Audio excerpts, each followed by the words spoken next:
Hello, everyone. Good afternoon. My name is Eugene Sivadas. I'm the Dean of the Lam Family College of Business. Thank you for being here. I wanted to take a minute to do some housekeeping. First, I want to thank my colleagues, Larry Lowe, Janet Remolona, uh, Paul Glanting, and Jeff O'Toole, for helping us put this event together. Um, and we have some special guests, Mary Haas, Dave Ghoshal, both from our college's advisory council. Jeff Jackanitz, VP of Development, is here. And many of my faculty colleagues are here as well. So thank you all for being here. The two quick housekeeping notes are, we have a TikTok competition going on. We've got 7 entries with 22,000 views already. Come on, show us your talents, And December 5th is the deadline. Thank you for that. So now on a more, for the topic of the day, we are here, we are thankful to Chris Larsen and Lenny Mendonca for joining us in this fireside chat. And the topic is public policy and corporate strategy in the age of artificial intelligence and a changing world. Chris Larsen is an alum of SF State. He's the founder of eLoan and Ripple. And he is our benefactor. The reason we have a lot of things for you through the initiatives, Bloomberg, Terminals, and others is because of his generous. The Lam Family College is named after his father-in-law. So thank you, Chris. Thank you. So Chris is a role model for you because what it shows is that anything is possible once you walk through these halls. Okay. We have Lenny Mendonca, who's our guest today.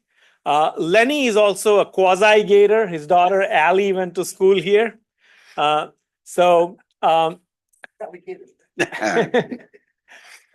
Yes. Lenny did his undergraduate degree at Harvard University and his MBA from Stanford University. He's a senior partner emeritus at McKinsey, where he has been an advisor to many CEOs. He was on the board of McKinsey as well. He also served as chief economic advisor to Governor Gavin Newsom and was the chair of the California High-Speed Rail Authority. He sits on a lot of different boards, including at very many universities, including UC Merced, and he was vice chair at Stanford GSB as well. So in Lenny, we have somebody who's very well versed in the business world and with public policy. So we look forward to a very fascinating conversation. And at the end, there'll be time for questions. And also, when you exit, there'll also be lunch for you after this event is over. Thank you very much. No, thank you, Eugene. I really appreciate it. And thanks everybody for being here today. And most importantly, thank you, Lenny, for being with us. And thanks for being a proud parent of a Gator. We appreciate that. So I think the topic here was a lot about AI and how that's going to impact society and business. But your background is incredible. So I think there's a lot of areas we can talk about. And what I thought we'd do maybe first is, you were really heading up economic development with the governor, traveling all around the state of California. So we'd love to talk about that first. Now, I know you've been part of this initiative really to rise up all of the regions of California, and that you can't really have a cohesive state unless we all prosper together. And that included some of the poorest areas of the state, which, by the way, is where you're from. You're from Turlock, California. I think that's the poorest region in the state. So would just really be curious, what can you tell us about that that goal, and especially coming from a particularly poor area, and how you see that developing? Happy to, and thank you all for taking a little bit of your time on a beautiful day to sit in a closed room with us for a little bit of time. Also, I really want to thank you, Chris, for all that you do for the university, for the city, and for our country. You are a role model of the kind of leadership that I think everyone should aspire to do. So thank you for all of what you do and for your ongoing support. It's really, really appreciated. Thank you.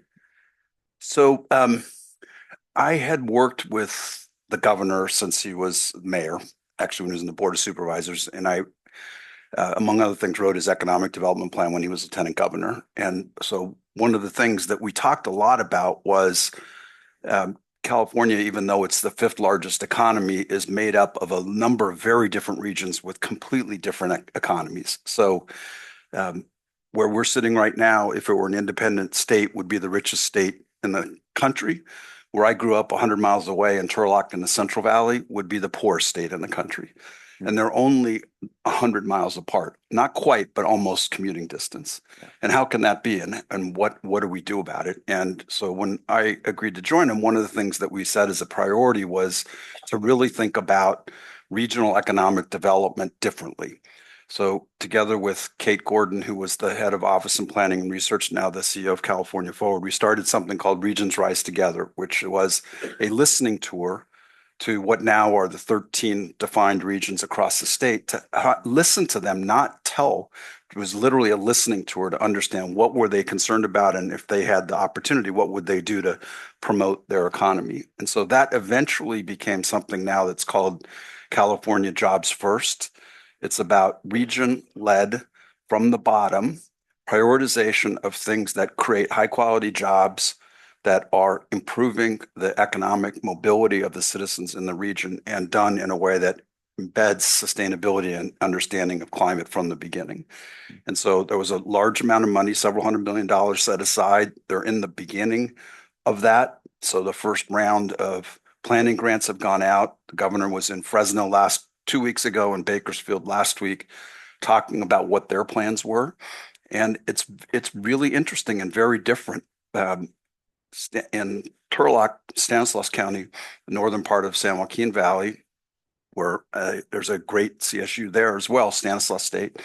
A lot of what they're interested in is moving beyond agriculture into a different kind of economy, particularly one that has regeneration as part of its outlook. So as an example, and you'll appreciate this, there's an enormous amount of agricultural waste, from almond hulls and walnut hulls to grapevines that get torn out, or trees that, what do you do with that? Well, historically it was you burn them.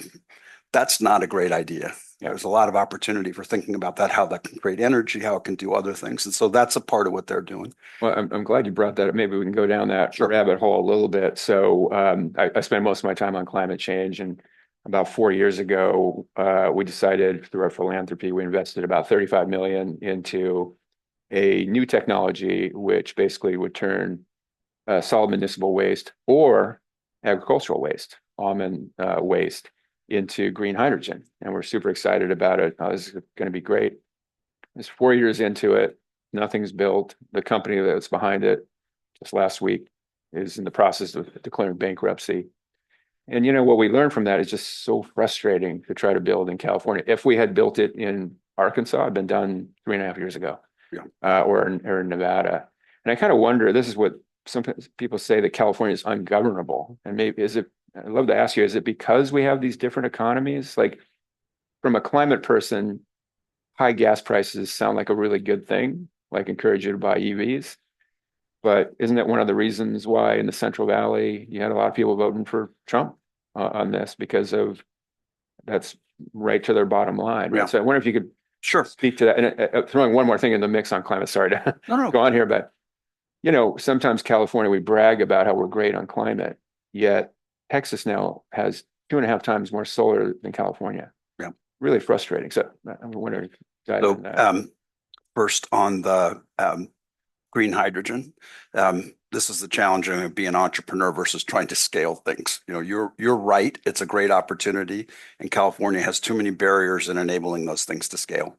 And so part of what the effort is to figure out collectively what are those priority opportunities that come from not top down, but from the regions up, about what are industries and sectors that they think have economic opportunity. How does the state invest in them and collectively get things out of the way to help them scale? It's not there yet, but that shouldn't happen in that way. There is, if you look at the scale of waste, and we haven't talked yet about all of the waste coming from forests that need to be removed. Yeah. It should be in California. It's not a great idea to have that stuff transported someplace else. It should just be produced there, create jobs there, and produce new kinds of energy or other materials, building products, other things. And so that's part of what this is intended to do, is surface those things, get them out of the way. California is big and complicated. That creates challenges. It also creates scale. There's no one else that could have. Tesla would not have been successful if it hadn't started in California. Right. Wouldn't have been successful because we had a regulatory environment that encouraged and subsidized electric vehicles. We had an infrastructure investment behind that. We had a scale of the economy, and actually had several $billions of direct subsidies to Elon to help make that company successful. But he's very grateful about that help. Every day, Yeah. every day, especially now. So, and at the same time, in my office, I had more calls from his companies than almost any other company complaining about something. And both of those things can be true. You can be supportive and scale and have opportunity, and there can also be things that get in the way.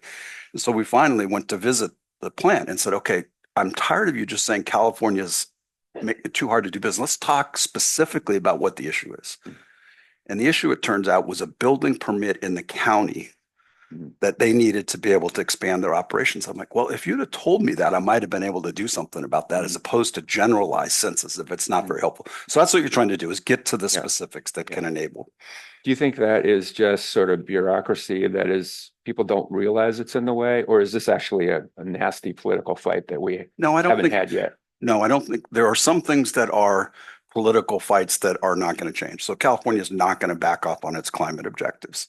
They're not going to back off on a view that we're going to have labor standards that are high. We're not going to back off on general environmental requirements. But what we can do is make that not be at the sake of speed or the sake of opportunity. So if you are a carbon intensive, low margin, high labor input company, California may not be the best place for you to grow. But if you are not those, we ought to be accelerating and investing in those. So it's one of the reasons that California has been so successful, is investing in entrepreneurs who are creating new things that are often, not always, but often much more higher value added per employee and lower energy intensity, lower carbon, and create new opportunities and then scale. Should we be okay then with an Elon starting here, but then going to Texas to scale? And he's not the only one, right? There's a lot of carbon dioxide removal companies doing the same thing. Start here in the Bay Area and move to Louisiana, where they can scale, at big cost or low cost. So it depends what part of the production system we're talking about. If you had to ask me what would I rather have, I'd rather have the early stage. And California succeeds and excels at that and continues, including the bulk of venture capital invested in AI is within a baseball throws distance from here for a reason. Yeah. And it's going to save our budget, right? NVIDIA's capital gains. Yeah, no, exactly. NVIDIA now has a market cap larger than the entire German stock market, which is just astounding. Yeah. So yes, I want that early stage. I also want some of the scaling opportunities. And that includes particularly things that are consistent with those objectives I said. If it's something, there's a reason why the battery operations for Tesla are in Nevada. It's not just because of California's regulations, it's because it's closer to where the minerals are. And so, and there's a surplus of low cost labor that's right there. So those things are, that's the way the economy should work. It's also close to Burning Man, so it is important too. But okay, well, maybe we can switch gears a little bit, because I know what you're working on here is fundamentally about income equality, right? And kind of ending some of the inequities that we have. But a lot of people are kind of pointing to kind of the fundamental education system as really the root of the problem. We talked earlier about this article just came out, David Brooks wrote.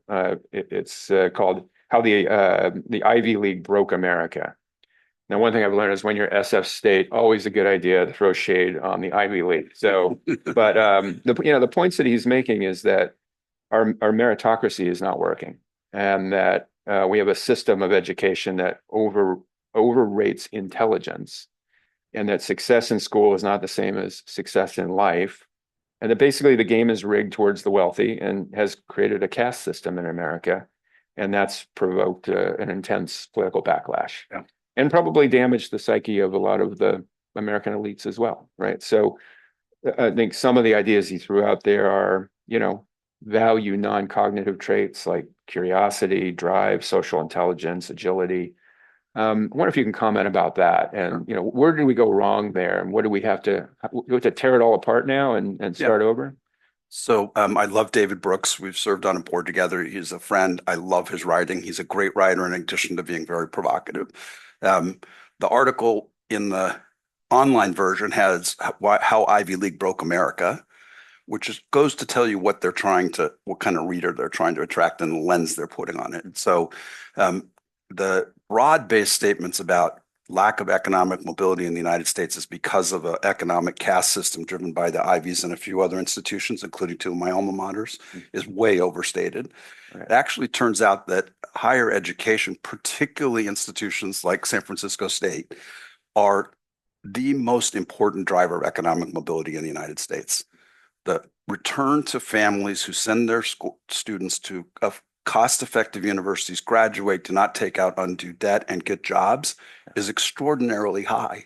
And what happens is there's way too much attention. It's particularly true on the elite media like The Atlantic. I'm a subscriber and love it. But all their journalists went to Yale and Harvard, and that's what they think university is. UC Berkeley has more first-generation students than the entire Ivy League. So we have this focus on a small number of institutions and say that's higher ed. That's not higher ed. It's always been elitist in different ways. It only recently in the history of things has become more open, but it's still an elite institution. And I don't mean elite in terms of, oh, everyone should aspire to it. I mean in terms of what they do. So the real focus on higher education ought to be on broad access public institutions. If you take a look and forget U.S. News and World Report's ranking of universities because they are driven by scarcity and cost, not value. If you look at the return to students and their families, Washington Monthly does a great review of these every year. Of the top 10 institutions in the country, 8 of those were California state universities, including San Francisco State. It's because of what I just said. It costs less. People graduate. They get jobs. They don't take out undue debt. And it works just like you. I spent $100 a semester when I was here. So you guys got to bring that back. Okay. So anyway, I think there's things that he says about overemphasis in some venues on, traditional definitions of IQ or other things like that, and not talking about other elements of leadership and grit and determination and skill. I 100% agree with that, but I wouldn't take it as a critique of higher education more broadly. That's really interesting. There's some notion also that we need sort of more apprenticeships, right? And I think that's tying into another crisis that seems to be emerging and played out in this election too, the crisis with young men, that you have now a 20% spread between college attendance between men and women, and that number's going south really fast. I mean, you might be 70-30 here before too long, and the graduation rates are even more different, right? What do you make of that? I mean, that feels like a crisis right now. Well, first I'd start with as a celebration of the inherent quality of women. So that's just a statement of the quality of inputs, that women are graduating, going to college and graduating more and getting great jobs because they're more capable. That was a joke. I'm serious. Okay. No, it is partly a statement of. Because I had a follow-up question. If you're going down that road. It is partly a statement of this country's ability to create opportunities for a large portion of the populations, which is not always true everywhere else in the world. So that is good. The negative part about it is, and our institutions generally are not very good about giving credit for what you know versus credit for how much you sit in a classroom.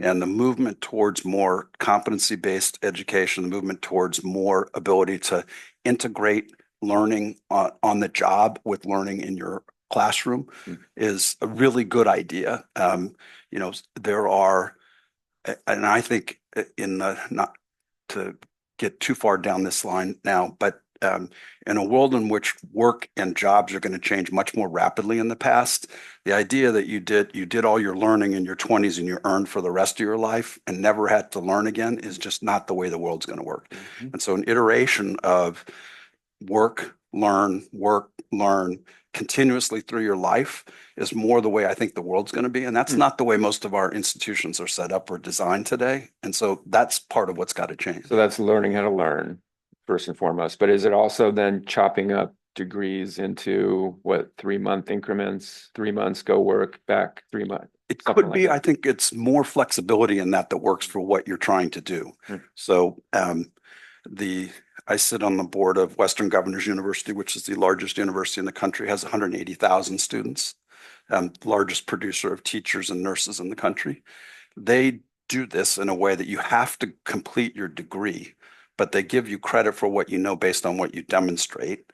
They also bought Craft or merged with Craft, an apprentice institution that's particularly good at K to 12 teachers that gives people opportunities to get academic credit for work experience. And depending on what you're looking to do, that may mean 3 months, or it may mean you take a year, you take 3 years, you take 4 years, and then Singapore has lifelong learning credits that you can take later in your life to go back to school.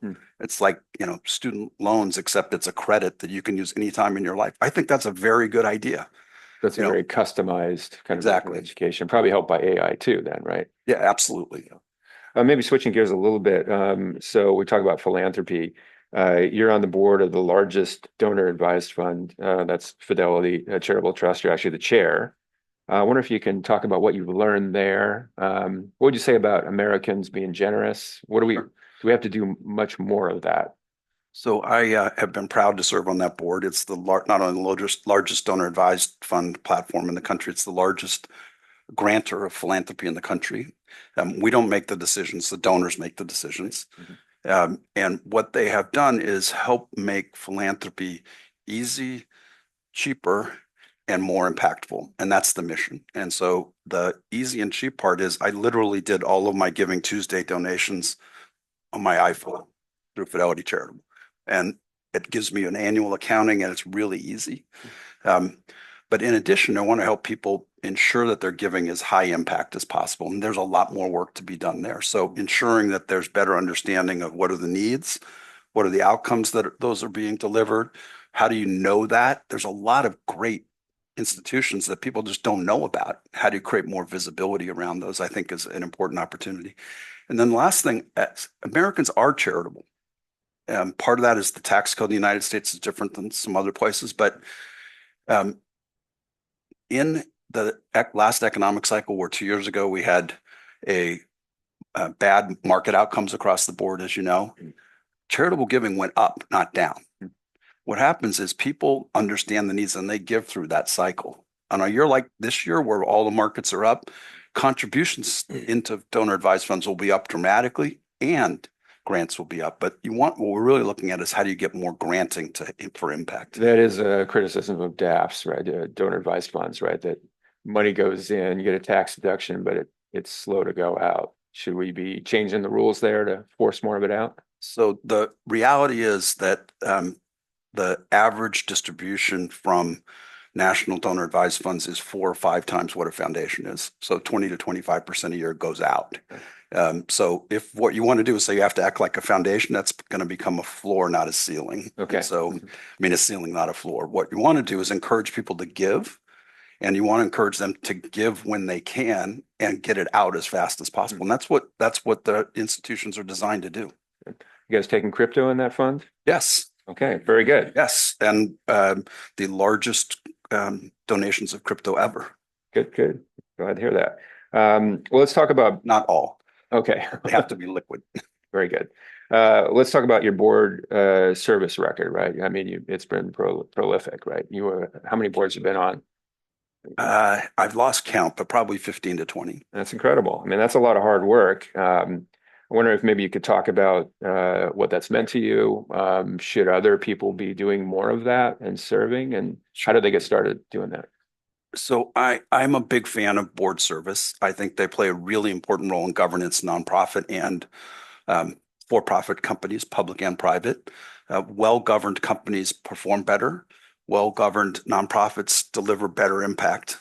That's not just fiduciary oversight. It's all of the things that go with helping executives be good at what they do and hold them accountable for it. And so, I got involved on boards early in my career, all nonprofit, because when you're at McKinsey, you can't serve on for-profit boards. And I learned a lot in that. It's where I met Mary Huss at the Bay Area Council. And it's an opportunity to contribute back and learn how to think in an integrated way at the most senior levels and how to know the difference between what a board member does and what an executive team does. I mean, one of the reasons why I like being board members, I don't have executive responsibility. I don't have to meet the payroll every month. My job is to help ensure that the institution's succeeding and for the long term. And so I think it's really valuable. I think it's great to do as you have more experience in your career. I also, when I was advising executives who were on their path, on the way to being a very senior executive or CEO, I encouraged and helped many of them get on another board. It makes you a better CEO if you sat in a board seat because you know what they're looking at as an executive, and you just have a different setting where you're operating in a different way and understanding what the role of a chief executive is. And how much time do you allocate for each board seat? What's a fair number to really think about it really varies. I'm mostly doing nonprofit boards. They usually meet 3 or 4 times a year in person, plus committee meetings. It's all great until there's either a financial challenge or an CEO vacancy. And I probably served on the search committee for 8 CEOs. That's a big time commitment. And it's probably the most important thing that boards do. And you have to do it right. And when that happens, I clear my calendar and it's like, we're going to do interviews and we're going to get the best person possible. Short of that, most boards are designed to be something that you can do with, 10 days a year. Right. Let's switch to your experience as a small business owner, and then we're going to get to some AI stuff, I promise. So you are both a small business owner. You have been for 25 years, really cool company. But you've also been, with the largest consulting firm in the world, working with the biggest companies in the world. What is it that big businesses need to know about small businesses in America? So I was at McKinsey for 30 years. I retired 10 years ago, but 15 years into that time, halfway through, I started Half Moon Bay Brewing Company, which is now coming up on our 25th anniversary. I was a better advisor to larger companies having been a small business owner. Understanding what it's like to work with frontline employees, what it's like to deal with government at the basic level, like permits, having to understanding about how you interact with their community. And to me, it really reinforced the value of being a responsible citizen as a business person in a way that you appreciate at the senior level of big companies, but you really appreciate when you're a small business owner. We are among the top 5 taxpayers, employers, charitable contributors on the coast. And as a result, you have a responsibility of being a responsible member of the coast. And so you see that in a very important way. So I think in addition, every big business relies on small business either as a customer or a supplier. And so understanding how you work in that ecosystem and not being a big bully is important too. That's great. Okay, why don't we switch then to AI? Why don't we start with public policy, since you've been kind of so embedded with the state of California, and there's been a lot going on in California on this, obviously, on all sides. But what role do you think our government, state government, national government, needs to play in addressing potential bias and inequality in the way AI is going to be rolled out? Because that's going to happen. Right. So let me start with some first principles about how I think about AI. It is a broad general purpose technology that's going to be transformative to the country and the world in ways that have not had many precedents in terms of its breadth and reach. Therefore, it's really important to do it right. That doesn't mean the answer is we need to regulate it and narrowly confine it so it can only operate in a way that is precisely defined in advance. That's not the way technology happens. And I also believe that it is so fast moving and so complicated to really understand the details of that waiting for Washington to do it and figure it out is likely to cause more harm than good. So that's partly why you'll see some regulation comes from the state of California, because we're a big country. We have better technological understanding. Most of the early stage companies are here. They have very active presence in Sacramento, so it's not going to be done to them, done with them. So I think you will continue to see some legislation and executive action that's related to that.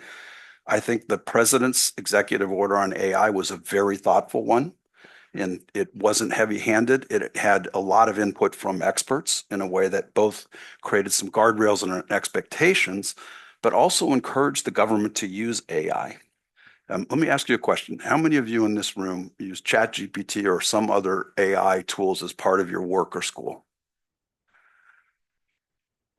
Okay, so and those that don't have your hands, you will next year. So this is part of what's going on. As you know, it's ubiquitous already. Yeah. And so I am not one of those believers that says either Hollywood, who likes to write about Terminator or Scarlett Johansson's voice being stolen, or journalists who are right about it because they think their jobs are going to be threatened, are the best indicator of what's actually going on. So my general view is government needs to have a role as guardrails, but as important as the government needs to learn and try some of these things in sandboxes that are protected so that they're not farther and farther behind where the leading edge is, including all of our next generation of leaders. And the good news is those Biden rules are going to continue on, no problem, right? Yeah, no, no one's going to get in the way of that. Well, I actually think that most of the things they said, if not all of them, are not things that the Trump administration is going to have concerns with because they're just basic. They're not deep regulations. They're principles and they're not laws. And Elon actually was a supporter of kind of slowing things down. Yes. There actually was a bill that the governor just vetoed on Yes. AI. It was Scott Wiener's bill. He's, I think, one of the most thoughtful political leaders in the country. Fierce resistance from big tech, lots of pressure. Was that political that it was vetoed, or was it a flawed bill? I'm speaking on my own behalf because I wasn't in administration when this was going on. I left 3 years ago. I don't think it was political. I think the governor has to balance a whole set of things. And he has a rich and deep understanding from personal experience as well as ongoing network with the value of technology. And he also cares about all the things that Scott, who is a very thoughtful guy as well, wanted to have happen. And so it's, back and forth to what happens between the legislature and the governor. It's also true that there are a lot of legislators, particularly Democratic legislator, which is a supermajority in the state, are happy to say some things. This is not Scott. I'm not talking about Scott. He was thoughtful about this, but others who would say, I'm all for regulation and doing this, knowing that the governor's going to veto it. And so it gives you a lot more latitude to be saying things than what you really want. But it also goes to the complexity of doing this right. You want to make sure that it is creating guardrails so that you don't have the downsides, but encouraging innovation. We want this to continue to be the home of innovation and particularly application of this technology in a broad array of sectors. And so you got to get that right. And I thought that bill I was not surprised it got vetoed. Well, not surprised it got passed in the legislature. Let's switch to privacy and AI. So obviously every AI model wants to suck up every piece of data it can get its hands on, not just online data, but I mean, it could be, just the signal from your cell phone. It could be public cameras. I mean, everything, right? Yep. So how do you address that? How do we maintain some semblance of privacy? We've lost a lot already with this world we're going into. Yeah. So first of all, if you think it's bad here, see what it's like in China. Right. So that's the nightmare We scenario. do have to have guardrails around what is personal and private information, as well as if it's information that is protected within a corporate environment, don't make it all available to someone else to use. And if it's not for fair use, compensate for it. So one of the things that's a real question, and there were bills in the legislature this past issue term around AI's usage, not just AI, but broader tech usage of information from publishers that they then sold advertising off and never compensated the publishers. So it's not a narrow privacy thing, but it's an intellectual property right thing that still have to be worked out in this world. I do think this, by the way, is a different question when you're talking about some of the most interesting application opportunities for AI. The broad-based models that the early winners are using are sucking up tons of information, using tons of energy, by the way, to produce general purpose technology. A lot of the most interesting things are going to be specific to institutions, to sectors, or to functions. So as an example, I am really excited about the possibility of AI in human learning. And that is particularly an interesting opportunity for higher education if more and more of your interaction is a combination of someone's telling you something, but you're operating on a computer and doing things, it's completely possible to not just have high stakes end of course exams, but have the formative learning along the way that AI can help enable that to help you be a better writer, a better learner, and let teachers do what they want to do as opposed to grading papers and trying to give feedback that never happens. So I'm intrigued by that, but to have that work, that's got to be institution or education specific learning. And that is, that's interesting to me. So our College of Education needs to be taking notes on this, right? This is like really important, right? Because that's going to fundamentally change the way things work. If you haven't played around with Khan Academy, you should play around with it. It, in addition to having ability to be a personalized tutor that otherwise would have had to been extremely expensive, it also gets a whole set of learning that if you view that as how do I enable a teacher to do a better job at what they do, it's really, really interesting because people don't learn the same way. They don't learn at the same pace. And it also, and this is not turned on in the application, but it's there. It can also be early indications of challenges that people are having, including mental health challenges.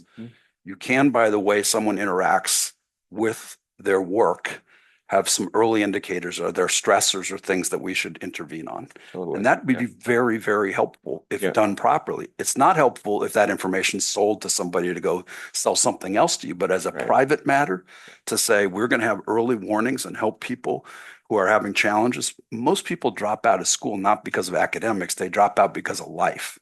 To the extent we can help people with life in addition to their academics, all the better. And I do want to come back to the mental health question in a moment. Really quickly, though, what do you think of Mark Andreessen's AI manifesto? Have you read that? No, I haven't read the detail. Okay. All right, we're not going to get into that then. Okay. Tip for everybody watching, though, unless you live in a snow cave in Montana, don't use the word manifesto. Always a good tip.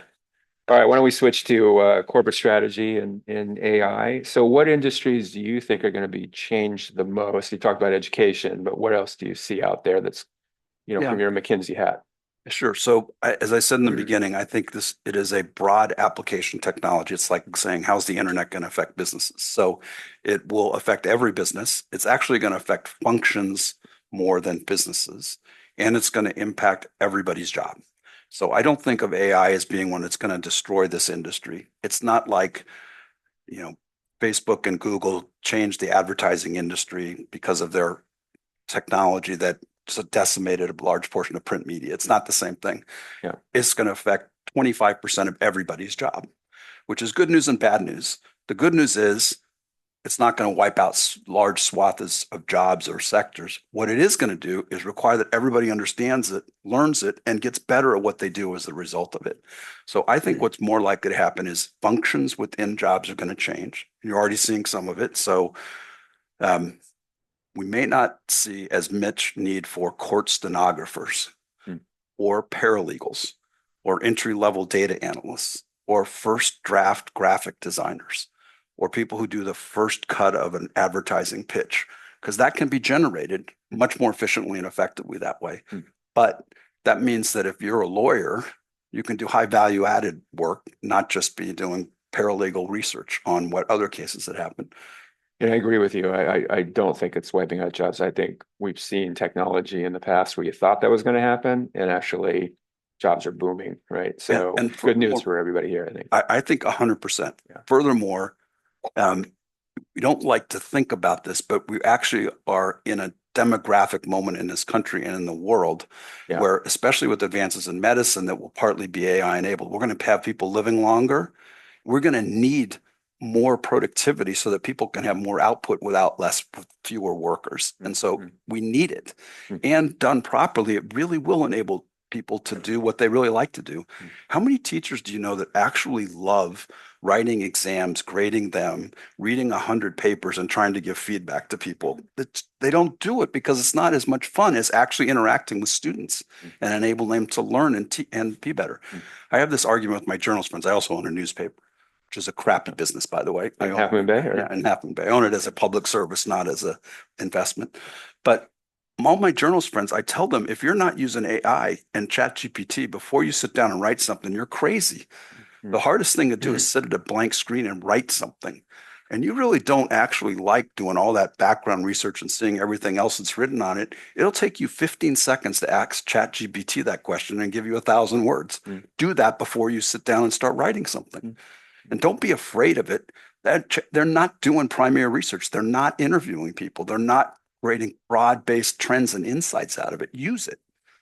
Do you think then AI, you look at it like a tool, or are we going to have relationships with AIs? And should we have relationships with them, or is that going to create other mental health problems?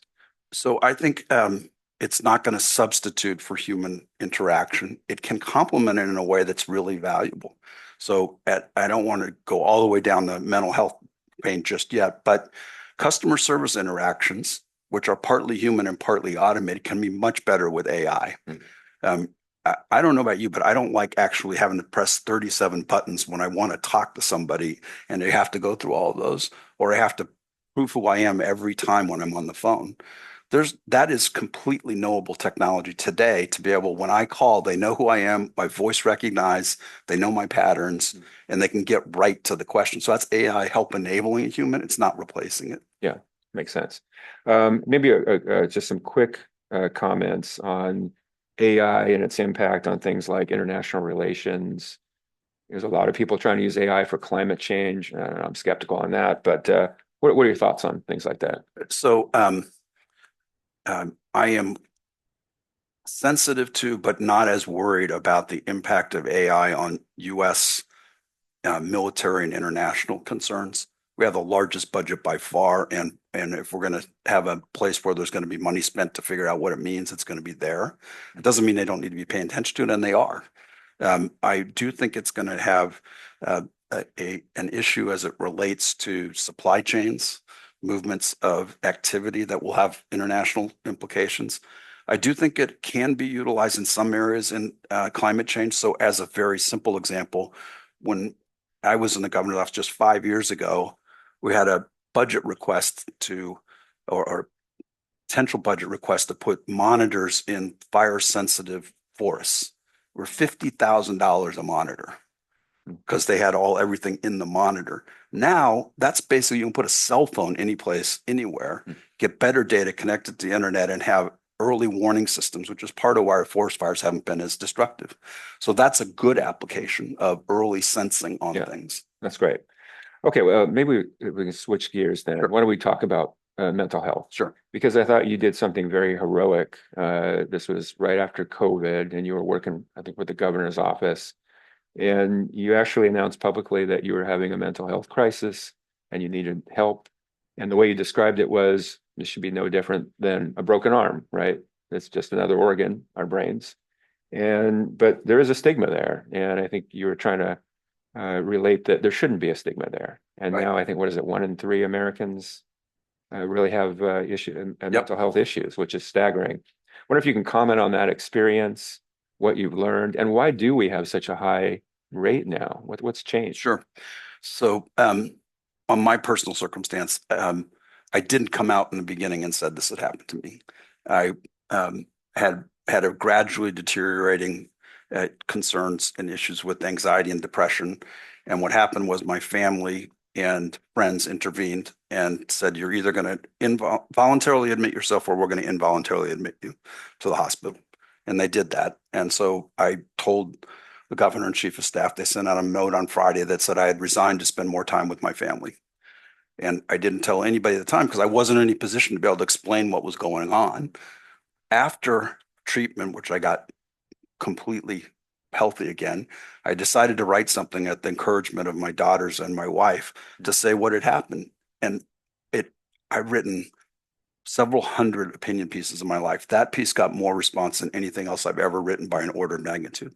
And it shocked me, honestly, because to me, it was mostly two simple, practical things: personal catharsis so that I could write what actually happened. And secondly, I didn't want to have to tell that same story 500 times. So I just say, read, this is what happened. And then the reaction was what you said. It's like really courageous, et cetera. I'm like, it's not courageous. I broke my leg on a bike accident. For 6 months, I walked around a cast. Anybody who saw me said, what happened to your leg? Well, you're going to tell them I broke it on a bike. 6 months after you have a mental health challenge, people can't see it. And so people end up hiding it and not talking about it. And so to me, the most important thing that I wanted to do was help start a broader destigmatization of the issue. When 1 in 3 people, which I think is probably an understatement in today's world, particularly post-COVID, have challenges with mental health, that means everyone is. You are, someone in your family, a very close friend is, and we should acknowledge it and talk about it and address it, get help, make sure we have the medical system capacity to deal with it. So that's what happened to me.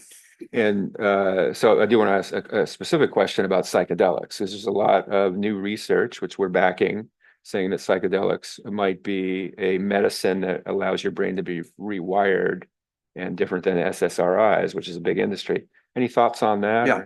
Because I know psychedelics were very big at McKinsey, right? Yeah.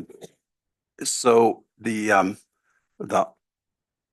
short version of it is, I think mental health is too much of a black box puzzle today, and we do need more research in what works. If you've had any mental health challenges, most of the drug is kind of trial and error, which is not actually the most helpful way to figure out how to help you. And to the extent there are things that work and work for individual circumstances, I'm all for that. And so I think we need a lot more experimentation. One of the things that happened is, after I wrote that article, I think everyone who was thinking about doing a mental health startup called me and said, "Do you want to invest in my mental health startup?" Half of those were psychedelic related. And I said, "I don't know anything about this, and I'm not going to do it, not because I don't think it's valuable, it's just I don't have any basis to have an opinion." So I ended up doing more on the trying to help solve the shortage of therapists end of the challenge. But I think it's an important potential intervention that could help. Well, the shortage of therapists is a huge problem, because actually even psychedelics really aren't all that helpful unless you have a therapist with you. They should really go hand in hand. But what do we do about that? So the first thing we don't do is say, you have a therapist because someone is available to see you in 6 weeks. That's not helpful. If you broke your leg, you don't say, "Well, you can get you into surgery in 6 weeks." That's not helpful. And so it's a capacity problem. And it's also a capacity problem of trying to have earlier and lower cost interventions so that you can get people before they proceed to much more severe. So among other things, there are ways to, just like every other intervention that creates more lower cost involvement with people earlier, potentially remotely, can help with that problem. We need a lot more people going into the field. We need to have mental health parity in actuality as opposed to in theory in health plans. We need to actually ensure that there are follow-up and care coordination to make sure that it's not just an isolated incident that is not then treated. The thing I'm most interested in is trying to increase the supply, particularly of lower cost earlier intervention. So as an example, there are many parts of the country where there's no one close to where you are. And if you have a particular set of challenges, you probably want to talk to someone who knows something about that. It doesn't matter whether they're physically proximate. In fact, in some cases, you may not want to talk to somebody who's physically proximate. So creating a virtual system that enables people to very quickly get response is part of the answer. And then there's things like one of the nonprofits that I just donated to this week was the crisis text line. So trying to have other methods when people are real severe, get immediate help on those types of responses as they're needed. And you think AI has a role there too, that you could almost create an artificial therapist, or is that just pushing it too far? I don't think it's going to substitute for quality diagnosis and communication. It can help enable and create early warning systems. So a lot of treatment protocols have journaling requirements or other ways to understand what's going on in your life.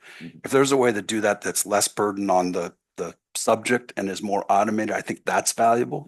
I think it's also possible that you can do assessments like we were talking about earlier if you know someone's having an issue earlier, even if they have not chosen to reveal it, and you have a thoughtful and helpful question or intervention, I think that could be helpful too. An early warning system. Yeah.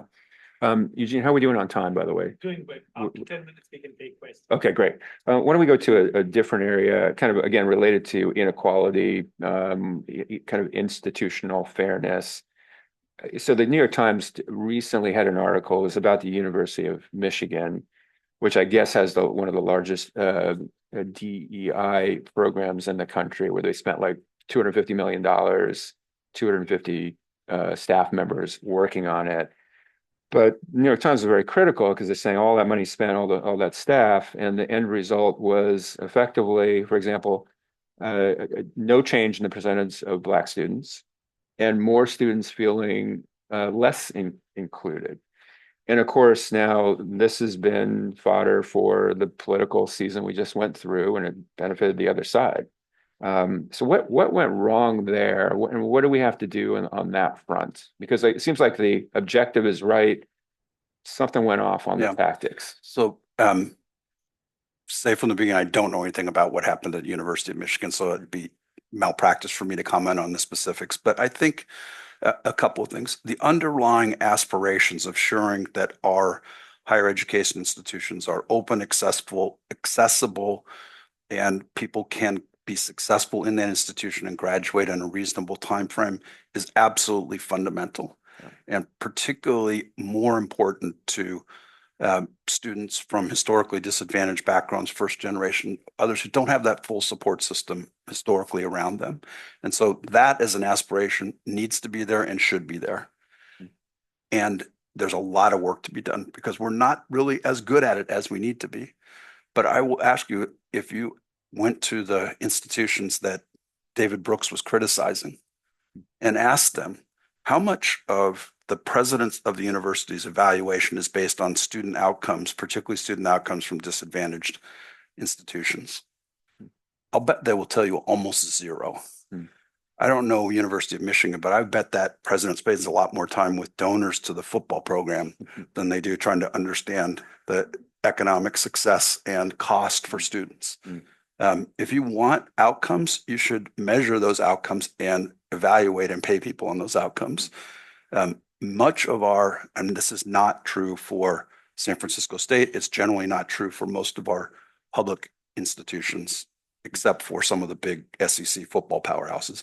But they are not as focused on student outcomes as they need to be. Right. And if you are serious about it, then let's pay attention to it. And let's not do hand waving about DEI. Let's actually ensure that we're measuring things and seeing how it's working. And if it's not working, do something about it. Well, where does this backlash lead now? Because I think, was it Walmart just announced they're scaling back, and McKinsey obviously is probably consulting on many of these issues. So where do you go from here from a corporate point? So these things go in waves. And so I think we're overinflating political activity with underlying needs and progress. And so as I said, what you really need to do is let's be clear on what we're talking about and ensure we're delivering against those objectives. And by the way, I was one of the champions of this when I was at McKinsey as well.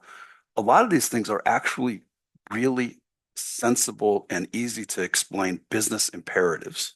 It's like, would you like to have a successful workforce? Would you like to be someone who is representative to the customers that you're trying to serve? Those things require you to think about not having a workforce that's unrelated to that and ensuring that you're investing in things that have better worker outcomes, more retention, better advancement. All those things are good ideas. And when you parse them and get down to the level of detail, you can make a difference on them. So, anyway, that's more the mentorship kind of way of looking at the world, like high standards, high support. Is that sort of the right way of thinking about it? Mentorship's part of it. I don't think there's silver bullets. One of the things that I learned from being on Western Governors Board, where our chief executive has 50% of his compensation based on student outcomes weighted to the least advantaged. They pay attention to that in great detail, and it goes down through all of the executive team.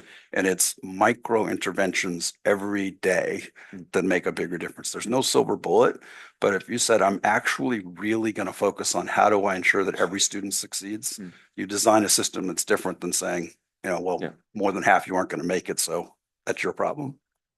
Great. What do you think? Should we turn it to questions? You have two more questions we can add, then we can turn it to I do have one more question, but it's about California, but it's about the prison system. Is that okay to ask that question? Yeah, you can ask. I don't know if I have an answer, but you can ask. Okay, so California prison system, we have reduced the population over the last few years, but we still keep most of the prisoners in double cells, which is a huge problem, right? Violence, rapes, just horrible things going on.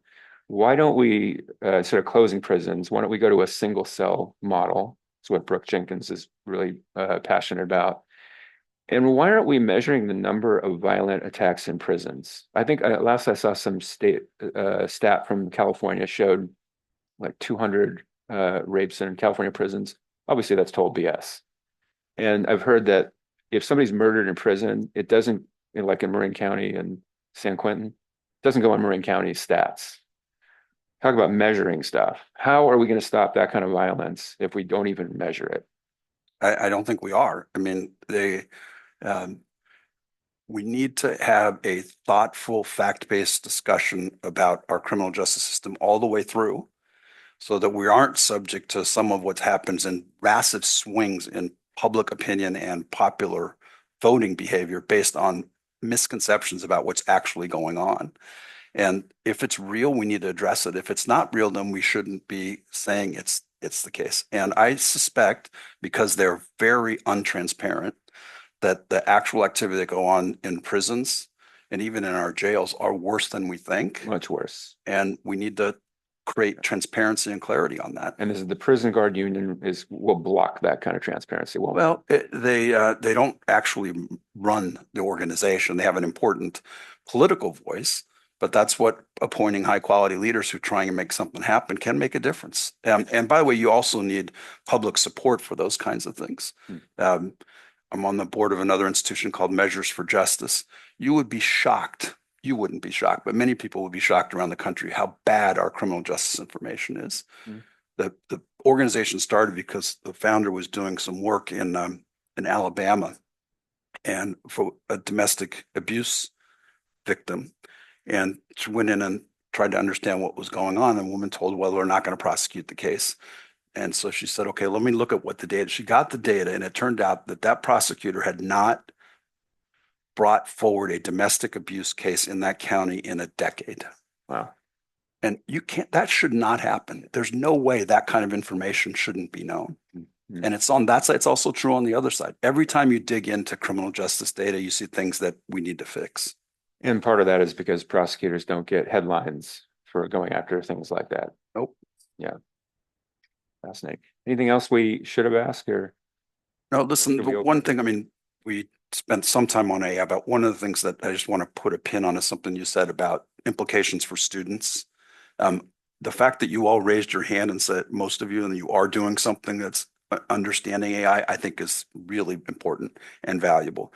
I would not be at all scared of AI from a career student opportunity standpoint. I would think about it in the same way when you and I were, I'm a little bit older, not that much older than you, but there was no internet. How do you operate today without understanding how the internet works? Right. It's the same thing. You got to understand it and think about its implications and use it in the ways that are appropriate and ensure that you're not contributing to problems that like don't give your personal information out, those types of things. But I am a big optimist on the potential for AI. And if you're sitting in San Francisco, there's no better place in the world to be at the forefront of understanding and utilizing it not just to make marginal improvements in the underlying advertising technology in a social media company. That's important. Right. But how do we use AI for good and ensure all of these things that it can be valuable to ensure we have a higher economic mobility, we have more positive outcomes, we make productivity grow in a way that's beneficial to all, be part of that conversation. That's great. Absolutely. Okay. Floor is open for questions. Thank you. Paul, Thank you. We have people here with microphones who will help you, so please raise your hand. And always bashful. Somebody's got to ask the first one. Yeah. Hi guys, you did a masterful approach. I really enjoyed the conversation. How do we approach the lack of demand for people going to college at this point, right? Seems to be a very pervasive issue, especially within California and nationwide. And additionally to that question, I want to ask about how do we retain skilled labor in the country, right? I think there's some statistics that are saying like the DoD recognizes engineers like the lack of homegrown STEM programs as a national security threat. And it seems that people don't want to be engineers here. People are more going towards social media influencers or things like that. How do we address those issues? Do you want to Oh, start? no, go for it. Yeah. So first of all, I think we need to recognize part of this is demography. So the decline in college going is partly a function of there are fewer people than there were in the last while who are of the age to historically start in college. So that's part of it. But the other part of it is to address head on the myth that we were talking a little bit about earlier, that college is not a good investment. College is not a good investment if you go to a really high priced private university, take out massive loans, don't graduate, and don't get a job. Okay, well, how about we focus on people who are not doing that, which is the vast bulk of people, and have a conversation around how do we have more focus on ensuring that people go to institutions like yours that are good cost, deliver good student outcomes, and create occupational outcomes for economic mobility, and talk a lot more about that. I'm on the board of College Futures, and we are now reporting on both every institution and down to the major level about what are the economic mobility outcomes at every institution. And you should know that. It shouldn't be like when you're buying a car, you know every possible thing about that. When a family is trying to figure out with their student about where should we go, you ought to know those things.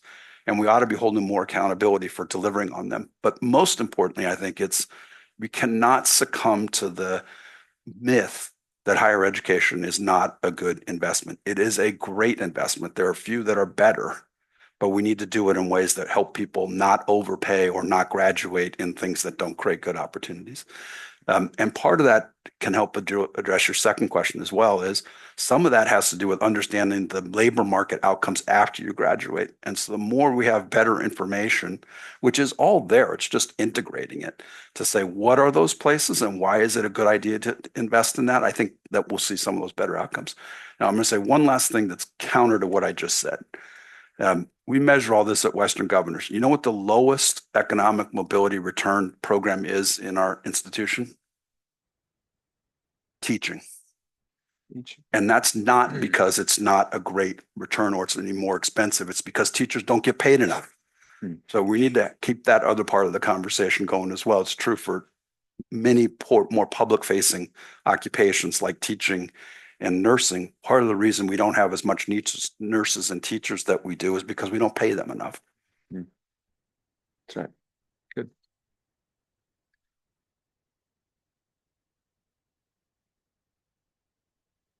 First off, I have to agree with my classmate. This has been a really excellent conversation. Thank you. My grandmother was Gavin Newsom's nanny, one of his nannies. Okay. So he's somewhat of a family friend, I'd say. Okay. My question to Lenny is, do you think that Gavin Newsom has a shot at being president in the future? Wow. Okay. So I hope that your grandmother liked being a nanny for him. But so listen, he has said repeatedly all the way through and being an early supporter of President Biden that he has sub-zero interest in being president right now. And that's because he's governor of California. He's got 2 more years. And so he's paying attention to that.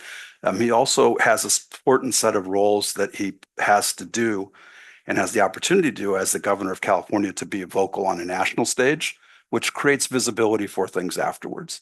You know, I went to work for him because we'd worked together before, and I have enormous admiration for him. If you just see him on Fox News or someplace else, you think charismatic, good-looking guy who can speak well. All true. He's also an introvert and dyslexic.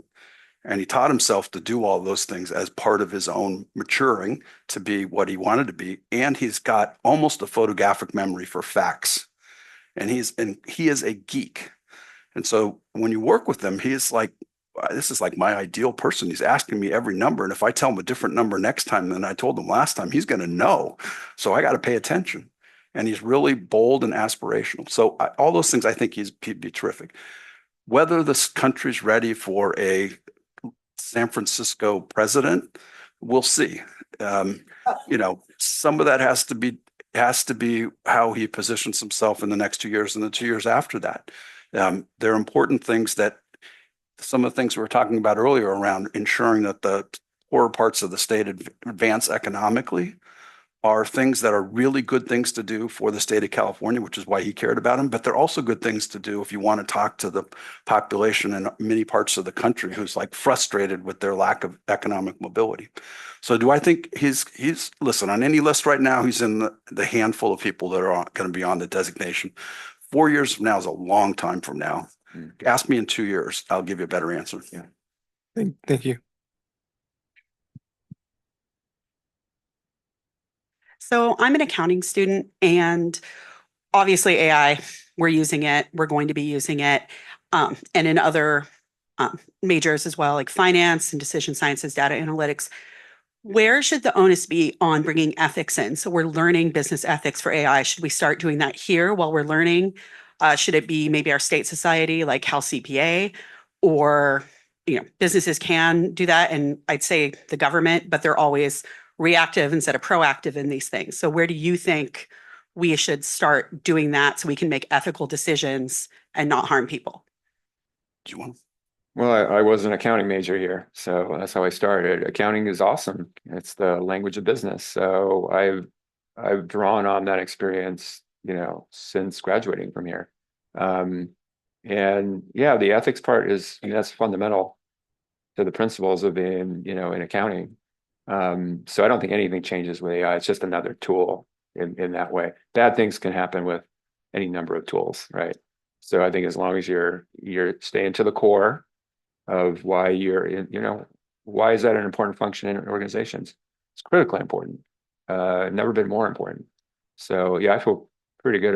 If your question is that a secure profession to be in, I'd say absolutely.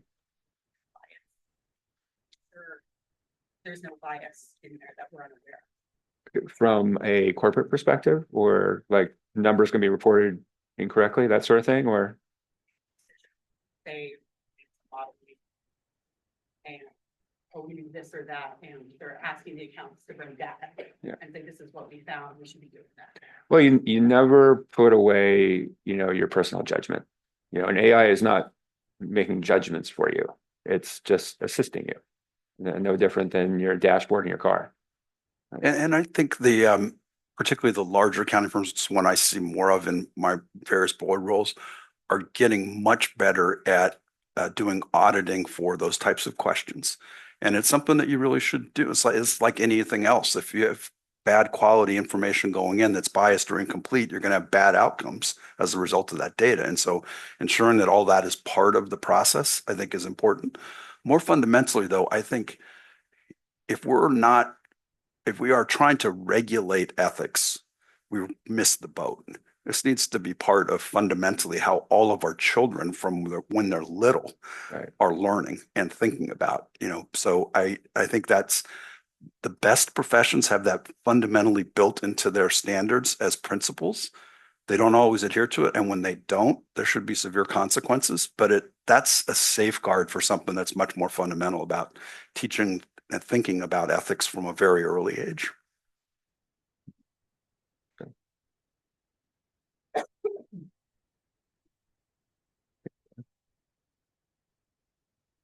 Hello. I have a question regarding the 2035 EH plan to ban gas cars, essentially with Gavin Newsom. And there's a lot of worries and concerns about whether we'll have the infrastructure and whether we'll be ready, because it's 10 years from now. That's actually, it's far for some people. It's not far for a lot of people, subjective to people. But what do you guys think about us being ready with that infrastructure?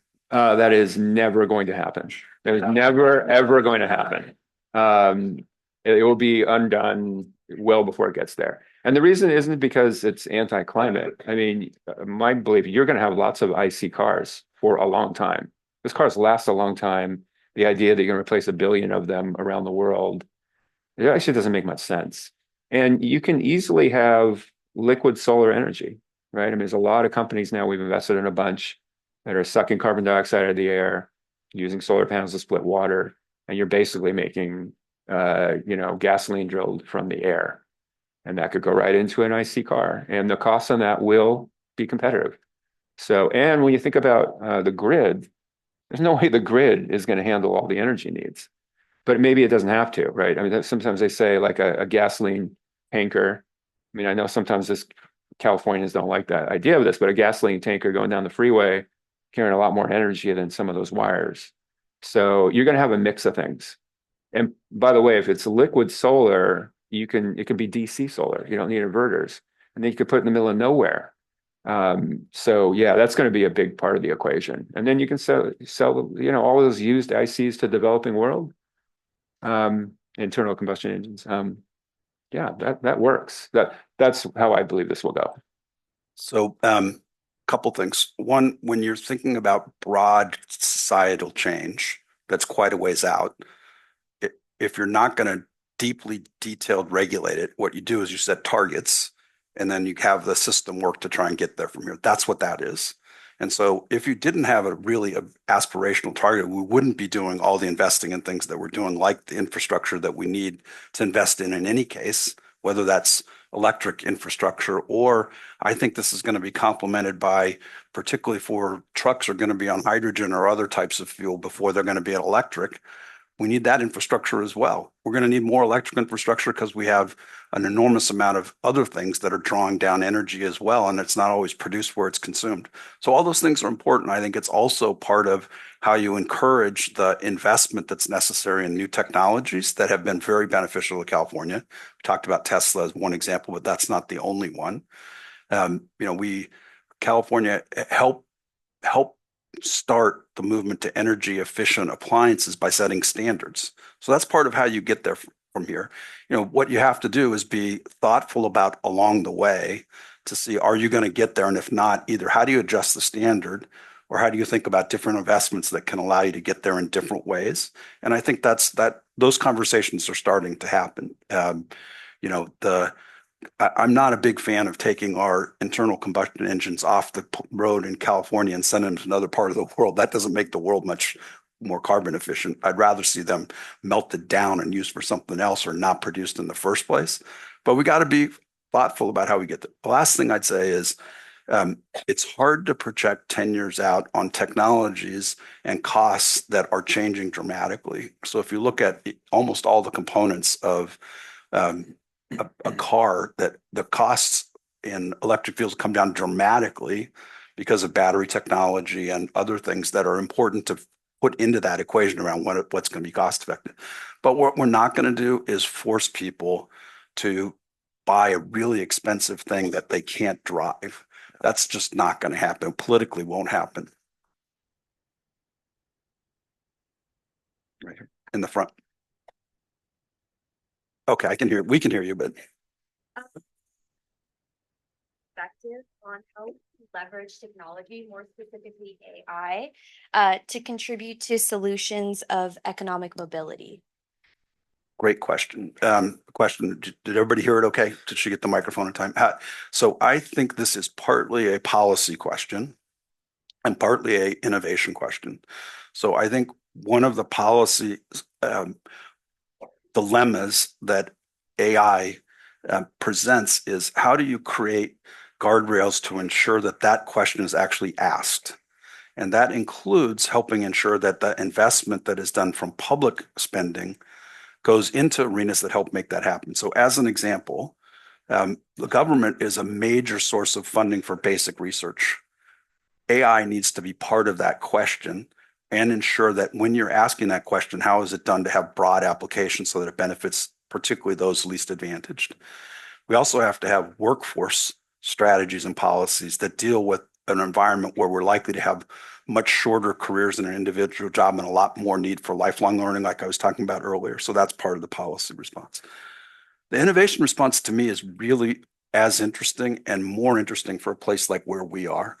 I would love to see one tiny sliver of the amount of money that's going into AI venture capital go into answering that question and creating institutions, either private or nonprofit, that actually address that issue and that create opportunities for government or the nonprofit sector to utilize those capabilities. So as one example, you probably, or some of you went through this debacle of the FAFSA forms this last while here.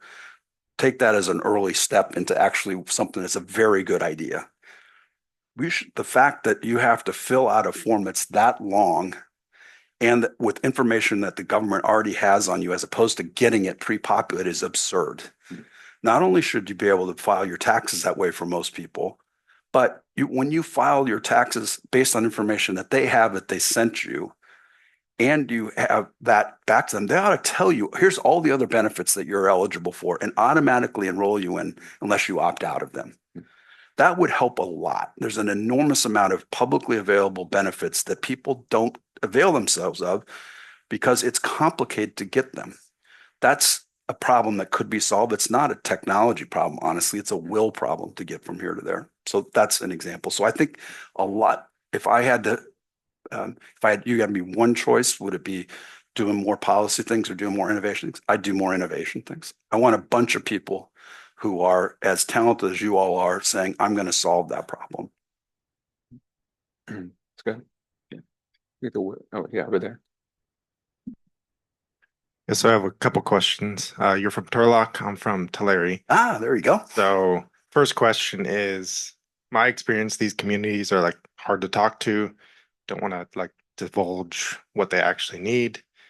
So what strategies have you seen success with in communicating and getting feedback? And then second question is, I'm not sure, but I would imagine part of the reason these communities fall behind is because they don't want to adopt new technologies. They're not willing to change. So in terms of AI, how can we embed, these AI opportunities in these communities? Because I imagine there's not a lot of kids from Turlock that want to be an AI engineer or start a business, and there's no incentive to keep it in Turlock, Sure. Great questions. So when I got named the chair of the High-Speed Rail Authority, my brother, who lives in Turlock and runs our family farm, sent me a message saying, I'm glad you got that because now you can melt down those rails and go build a wall with it for something that's useful. So he was joking, but you kind of get, there is a difference in some perspective from some people in that part of the state. The honest answer is the conversations that we've had were not us coming to listen to them. They were us participating in conversations that were facilitated by trusted parties on the ground. In the case of Fresno and Tulare, it was the Fresno Community Foundation, who was is still led by a really talented woman named Ashley Swearingen, who was the mayor of Fresno and was a Republican, who went to the Community Foundation and she drove this whole effort, an initiative called Fresno Drive, developing a regional, innovative, and vibrant economy. And so what they did is over the course of years, not days, created a whole set of like 10,000 participants across those counties to listen and actually develop a set of their own priorities about what they thought was important. And some of that are things that are absolutely unrelated to what you specifically are talking about. So more slots in preschool probably was very high on their list and a lot of money, but has a really big, important economic outcome associated with it. But they also are very much connected to something I think is the best investment that the state has made in the Central Valley in 50 years, which is UC Merced. So there's an enormous amount of work that's going on to think about the future of food. Obviously, that part of the state is very much embedded in agricultural history. Sometimes that can be seen as change resistant, but more often it's like, okay, we're producing a lot of things right now and we need to continue to do that. How do we create more and different kinds of value from what we know how to do here that can create new job opportunities for folks? So at one time in the beginning of the 19th century, there were more billionaires in Woodland, California than any place else in the world. I never knew that. You know why? Seeds. It was the home of where seeds were produced. And it was agriculture creating a new product that created new market opportunities. So I think there's a lot of interesting things that can come in the connection of that. UC Davis was instrumental to both the wine industry and the craft beer industry in the state of California. UC Merced is going to be instrumental in that, and they're connecting it to UC Merced, connected to Fresno State, to Stanislaus State, and to the community colleges in the region to help create a new engine of economic innovation and growth that I think is part of the answer to that equation. The honest answer is this is a multi-decade process. So there were some, when the governor was in that part of the state last week, so a couple newspaper articles asking the question, so is this going to create new jobs in the remainder of the governor's term so he could point to it as when he's running for president? I'm like, you're asking the wrong question. These are things that are going to take multiple decades to happen, to be come to fruition and create the opportunity you want. But if you don't start today, they're never going to happen. So it's got to think about it as President Drive is a 10-year program that is multiple $1 billion worth of investment over that time frame, some of it public, some of it private, that can help, in their view, create a new economy for the region that is much more vibrant, much more inclusive, and reflective of the challenges of climate change in that region. It's hard work. Takes a long time.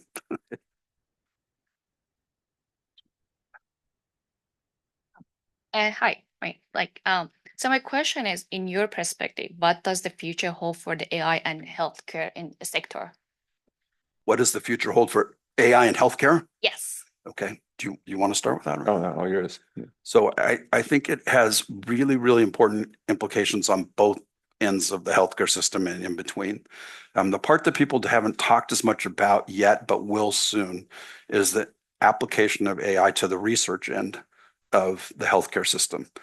Biotech, a lot of the most interesting activity that's happening there are here, not just because of the historically advantaged biotech industry in this part of the country and the state and the country, but because of the intersection of biotechnology and information technology.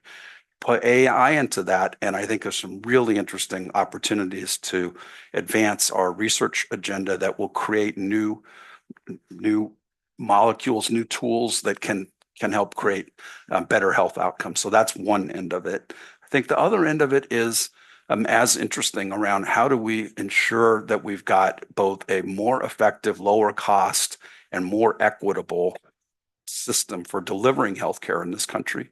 And AI can help with that as well in terms of ensuring that we have better information to make decisions, in terms of better ongoing monitoring, in terms of how we deliver what it is that we do deliver in a cost-effective way. So I think it's going to have implications there.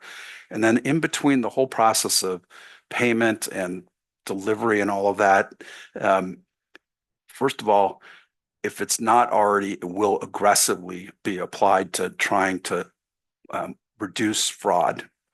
Now, that is sometimes a red herring for other bigger challenges, but we shouldn't have fraud in that system. And if you can help tease it out and eliminate it earlier, that's a good idea.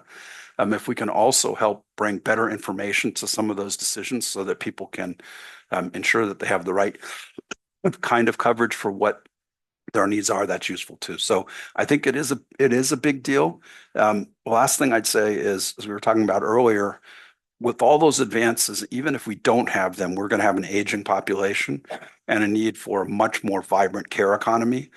AI can help that, but we're going to need people to be in the care delivery business, particularly for our most needy patients, particularly later in life, that AI is not going to substitute for a human being. And we need to help ensure that we can create those kinds of jobs and compensate them well and make it something that people want to do so that we can provide the dignity and quality of care, especially as people live longer. Your question here. Oh yeah, right there. Go ahead. Your question right here. Oh, you got it. Okay, yeah, we'll come back to you. Sounds good. So as the crypto market grows and now we see AI is also involved in crypto, do you think the country is looking to regulate that, or are they open for all the growth with that? That must be for you, right? No, it's for you. Is your question about the merging of AI and digital assets? Or? That and just the market itself and all the adoption that it's getting, is it looking like something that the country wants to regulate, or to make it like help it grow? Well, I mean, we just went through the most dramatic change in the kind of U.S. posture to digital assets, right? From an absolutely defensive mode, squashing it down, hobbling it, and only empowering our, international trading partners, Singapore and London, to absolutely embracing it. So it's the most radical economic change I think I've ever seen in my life. So it's maximum bullish, maximum offense, US now leading. And by the way, all this stuff is global. There's just no way something financial could really blossom if the biggest, economy in the world that controlled 80% of trade wasn't behind it. And now it is. So it's the golden age there. As far as AI and crypto, most of that I think is hype. When crypto was down and AI was hot, and let me rebrand my crypto as AI, all that usual BS. But eventually, you will have independent agents that will be autonomous cars that may not even be owned by anybody, that are charging people, that are hiring software engineers to upgrade their software, and will need to have some kind of financial, connection to our, global infrastructure.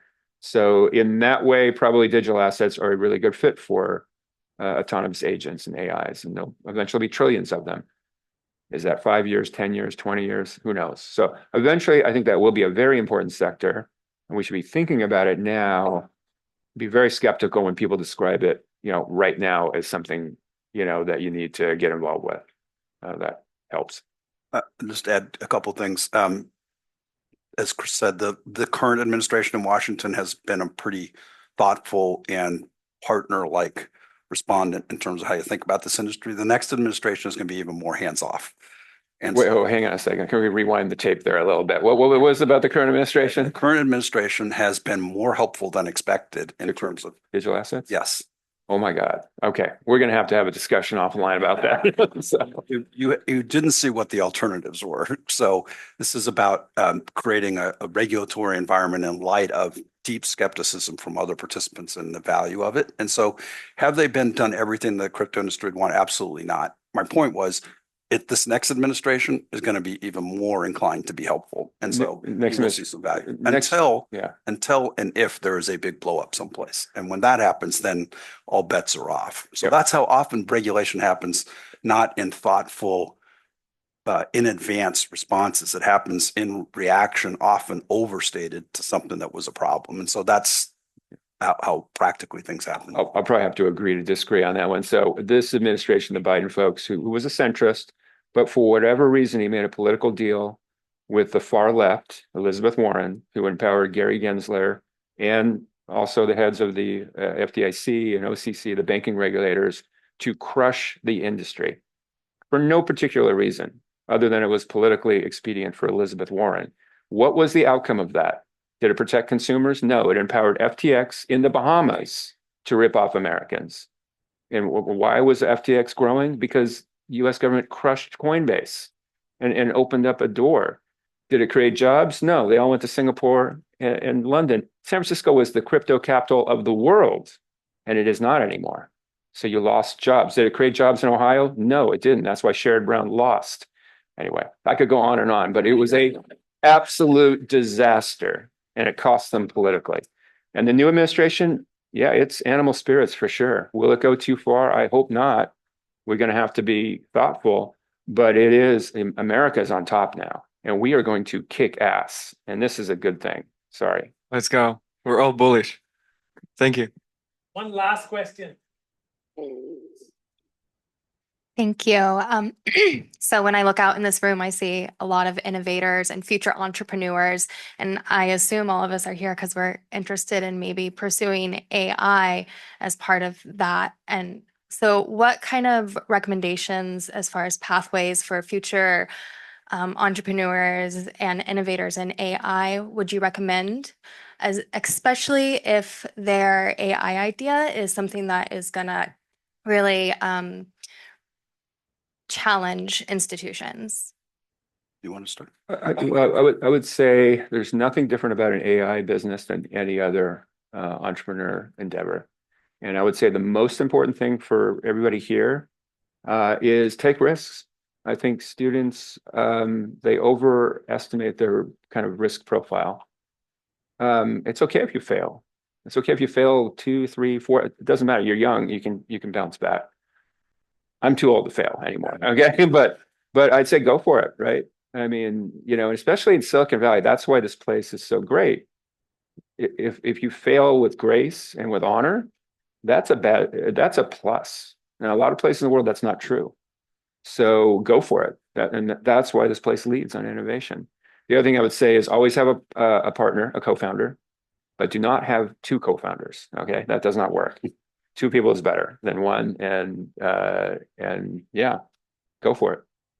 The other thing I'd say is, as Chris said, AI is an enabler, not the end objective. And so thinking really hard about what problem you're trying to solve and how AI can enable that is important. And there are more problems to be solved than there are applications that are solving them, which means there's an opportunity. And so my answer is go for it. Find something you're passionate about, you think is a good opportunity. Find someone who shares that passion and go for it now. As Chris said, that doesn't get any easier the older you are. So go for it. And be careful about people talking you out of it, by the way.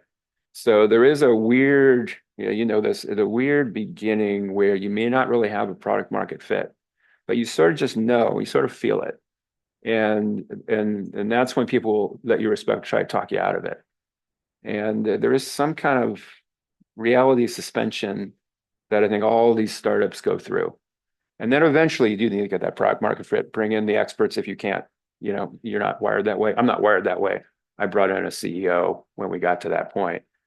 But there's a kind of weird magic in that early Yeah, I mean, period, people right? have this fantasy about a startup as you got everything figured out when you started and you're just going to execute. That's not the way it works. That's You're right. figuring that out as you go. And that kind of ups and downs are important about why you think about the long term, but why you're flexible about what the mechanism it takes to get there. That's true for product market fit. It's true for business model. It's true for how you get paid, all those things. Almost every entrepreneur has been successful flipped that thing 3 times during the course of when they got to the point where everyone says, "Oh, of course you've been a great entrepreneur." Right. Yeah. Good. Thank you guys so much. Don't let your parents talk you out of it. That's right. So please give our two guests a round of applause.